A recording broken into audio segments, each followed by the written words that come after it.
Yes, good evening students. आज हम twelfth class geography chapter number 1 human geography के इस वीडियो में हम डिस्कस करेंगे major stages and the main thrust of the human geography. मतलब टाइम पीरियड के अकॉर्डिंग ह्यूमन ज्योग्राफी में क्या क्या चेंजेस हुए, तो वो हम एक जल्दी से इस टॉपिक को कवर करेंगे। इसके अंदर हम मेजर पीरियड को डिस्कस करेंगे, अप्रोचेस को एंड उसकी मेन फीचर्स को। तो सबसे पहले आता है हमारा कॉलोनियल पीरियड, और इस पीरियड का नेम है that is the early colonial period, right. दूसरा है कॉलोनियल पीरियड। तो अर्ली कॉलोनियल पीरियड मतलब ब्रिटिश ने जब पूरे वर्ल्ड के ऊपर हुकूमत की उससे पहले का पीरियड। तो उस पीरियड में अप्रोचेस हमारी यूज़ हुई थी एक्सप्लोरेशन एंड डिस्क्रिप्शन। इसका मतलब क्या था कि जितने भी यूरोपियन कंट्री थे इन्होंने स्टार्ट किया न्यू एरिया को एक्सप्लोर करना और उसके बारे में डिस्क्राइब करना। जैसे वास्को डी गामा जो था वो इंडिया में 1493 में आया, राइट। कैप्टन कुक जो था उसने ऑस्ट्रेलिया को डिस्कवर किया, और same case with the Columbus ने यूएसए को। समझा रही बात। तो मतलब ये कौन से पीरियड के काम हुए हैं, सारे के सारे अर्ली कॉलोनियल पीरियड के टाइम इन्होंने क्या किया, एक्सप्लोरेशन एंड डिस्क्रिप्शन अप्रोच को यूज़ किया और उसके बारे में लिखा, राइट।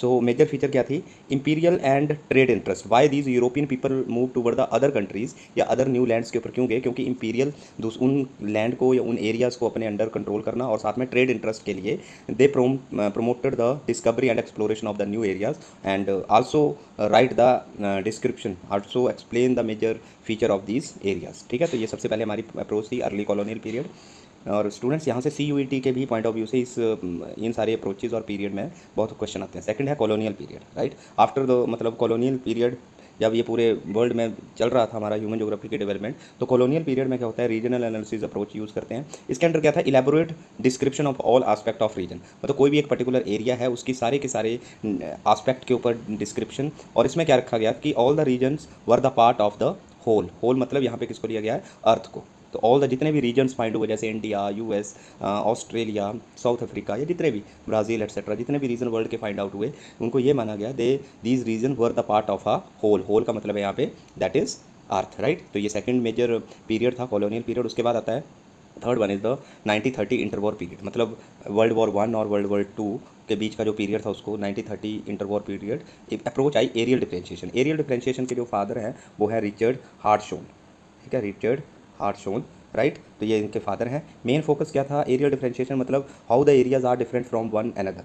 मतलब जैसे इंडिया है या US है, ये दोनों कंट्री, तो इन दोनों कंट्रीज़ या इन दोनों एरियाज़ के बीच सिमिलैरिटीज़ क्या है और डिफरेंसेस क्या है। अगर सिमिलैरिटीज़ और डिफरेंसेस हैं देन क्वेश्चन राइज हुआ why these similarities and differences are there, right। तो क्या था, that is the focus was on identifying the uniqueness of any region and understanding how and why it is different from the others। तो ये third period में approach थी areal differentiation. उसके बाद आता है the fourth one late 1950 and the 60, और इसमें अप्रोच यूज़ हुई है that is the spatial organisation. और स्पेशल ऑर्गेनाइजेशन जो है सिंपली क्या हुआ था, during the 1950 and the 60s use of computer start हो गया ह्यूमन ज्योग्राफी में, राइट। सोफिस्टिकेटेड स्टैटिस्टिकल टूल्स जो इकोनॉमिक्स में पढ़ते हैं, mean, median, right, and mode. तो इससे क्या हुआ, मैथमेटिकल जो कैलकुलेशन थी वो इजी हुई। एक लार्ज नंबर ऑफ डाटा को हम सिंपली तरीके से कंपाइल और टैबुलेटर फॉर्म में कर सकते हैं। तो ये है क्या यूज़ हुआ, use of computers, right, sophisticated statistical tools, law of physics were often apply to map. मतलब जितने भी लॉ ऑफ फिजिक्स थे उनको मैप के ऊपर अप्लाई किया गया and analyse the human phenomena, right. और इसी फेज़ में क्या था, जितनी भी मतलब ये टेक्नोलॉजिकल रेवोल्यूशन हुई, इसी टेक्नोलॉजिकल रेवोल्यूशन को क्या बोला गया, quantitative revolution, right, quantitative revolution. अब इसमें मेन एक बार फिर से एक्सप्लेन कर दूं, 1950-60 में स्पेशल ऑर्गेनाइजेशन आई। स्पेशल इसको याद करने का सिंपल तरीका है S, और S ये हमें 5 की तरह लग रहा है। मतलब स्पेशल ऑर्गेनाइजेशन जो था वो 1950 अप्रोच पीरियड में आया, ठीक है। उसके बाद आती है 1970, द पीरियड आता है 1970, अप्रोच आती है emergence of the school of thought. और 3 तरह के स्कूल ऑफ थॉट जो है वो ओपन हुए, humanistic, radical and behaviour. Humanistic means the geographer who studied about the humanism point of view, जिसमें the welfare of the humans. Radical में radical geography या रेडिकल अप्रोच के फादर थे Karl Marx, right. और Karl Marx की Marxism की बड़ी अच्छी थ्योरी है, राइट। तो और रेडिकल का मतलब है हाउ रिमूवल ऑफ पॉवर्टी, क्या करना है, रिमूवल ऑफ पॉवर्टी। मतलब कार्ल मार्क्स ने किसके ऊपर मेन जोर दिया है, जितनी भी गरीबी है उसको दूर करना है। So that is the radical geography. और उसके बाद है बिहेवियर ज्योग्राफी। बिहेवियर ज्योग्राफी जो है ये लाइव एक्सपीरियंस के ऊपर, इसके ऊपर लाइव एक्सपीरियंस के ऊपर वर्कआउट करती है and the study of the human behaviour according to the different kind of condition. तो 1970 में क्या हुआ, डिसकंटेंटमेंट। मतलब जो ह्यूमन ज्योग्राफर थे या जो ज्योग्राफी को स्टडी करते थे उनके मन में क्या, डिसकंटेंटमेंट, कोई अटैचमेंट नहीं, कोई इंटरेस्ट नहीं सब्जेक्ट के रिगार्डिंग। तो डिसकंटेंटमेंट जो है वो राइज हुई। और क्यों राइज हुई, विद द क्वांटिटेटिव रेवोल्यूशन। जो 1950 में स्पेशल ऑर्गेनाइजेशन आई जिसमें कंप्यूटर का यूज़ हुआ, उससे लोगों में क्या हुआ, डिसकंटेंटमेंट हुई and its dehumanized manner of doing things. और डीह्यूमनाइज्ड मतलब एक ह्यूमन पॉइंट ऑफ व्यू से नहीं, जिसमें dehumanise manner of doing geography led to the emergence of the three school of thought. तो दो चीज़ें याद रख लेना, discontentment with the quantitative revolution and the dehumanise manner of doing geography. तो ये 1970 में हुआ। 1990 लास्ट अप्रोच आई, पोस्ट मॉडर्निज्म इन ज्योग्राफी। तो पोस्ट मॉडर्निज्म इन ज्योग्राफी में क्या हुआ, द ग्रैंड जनरलाइजेशन, मतलब 1990s एंड टिल डेट 2024 के बीच ये जो पीरियड है ये आया और इसमें अप्रोच आई पोस्ट मॉडर्निज्म इन ज्योग्राफी। इसमें क्या हुआ, grand generalisation of universal theories to explain the human conditions, right. तो मेन चीज़ क्या थी, ग्रैंड जनरलाइजेशन हुई मेजर थ्योरी की, कोई भी थ्योरीज हो, and the applicability of the universal theories, right, in which human condition were question. तो ये इसको मैं एक आपको जल्दी से रिकैप्चुलाइजेशन करवा दूँ।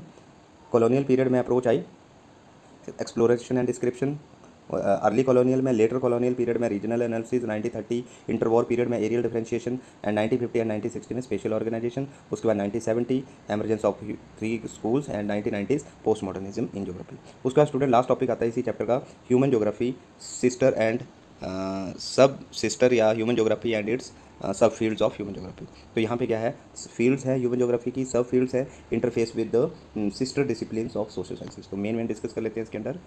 इस ह्यूमन ज्योग्राफी की जो मेन सब फील्ड्स हैं, सोशल ज्योग्राफी जिसमें सोसाइटी को स्टडी किया जाता है, अर्बन ज्योग्राफी जिसमें अर्बन एरियाज़ को स्टडी किया जाता है, पॉलिटिकल ज्योग्राफी जिसमें इलेक्शन सिस्टम को स्टडी किया जाता है, पॉपुलेशन में बेसिकली हम डेमोग्राफी को स्टडी करते हैं, इंपॉर्टेंट क्वेश्चन है। सेटलमेंट ज्योग्राफी में रूरल अर्बन सेटलमेंट है, इकोनॉमिक ज्योग्राफी में रिसोर्सेज एग्रीकल्चर एटसेट्रा। अब जल्दी से हम डिस्कस कर लें। सोशल ज्योग्राफी के अंदर है बिहेवियर ज्योग्राफी स्टडी करते हैं, साइकोलॉजी के अंदर geography of social wellbeing, welfare economics के अंदर, लीजियर ज्योग्राफी ऑफ लीजियर सोशियोलॉजी के अंदर, कल्चरल ज्योग्राफी एंथ्रोपोलॉजी डील ही कल्चर से करती है, जेंडर ज्योग्राफी सोशियोलॉजी में भी पढ़ते हैं, एंथ्रोपोलॉजी भी and women study, historical history हो गया, medical geography that is epidemiology, right. Urban geography में हम स्टडी करते हैं urban study and planning. Political geography में दो आती हैं, electoral geography and military geography. Electoral geography का सब्जेक्ट जो है किस सब्जेक्ट से डील करता है, psephology, and military geography with the military sciences, population geography with the demography, settlement geography rural and urban and rural planning, और last economic geography जिसके अंदर आती है ज्योग्राफी ऑफ रिसोर्स इकोनॉमिक्स के अंदर, ज्योग्राफी ऑफ एग्रीकल्चर साइंसेज के अंदर, industries की geography, then industrial economics, geography of marketing, business study, economics and commerce, geography of tourism and travel management and international trade, जो कि है ज्योग्राफी ऑफ इंटरनेशनल ट्रेड का main part है। तो ये हमारा मेन टॉपिक था। By this we have completed the chapter number 1, जिसका नेम है human geography nature and scope. और 2024 और 25 CBSE करिकुलम के अकॉर्डिंग इस चैप्टर की वेटेज 3 मार्क्स है, ठीक है। आई होप अगर आपको कोई किसी तरह का डाउट्स इस चैप्टर के रिगार्डिंग है, मैंने तीनों वीडियोस पहले इस चैप्टर के रिगार्डिंग पोस्ट है, तो आप मेरे को कमेंट बॉक्स में जाके अपना डाउट लिख सकते हैं, then I can reply through the box, right. So thank you so much.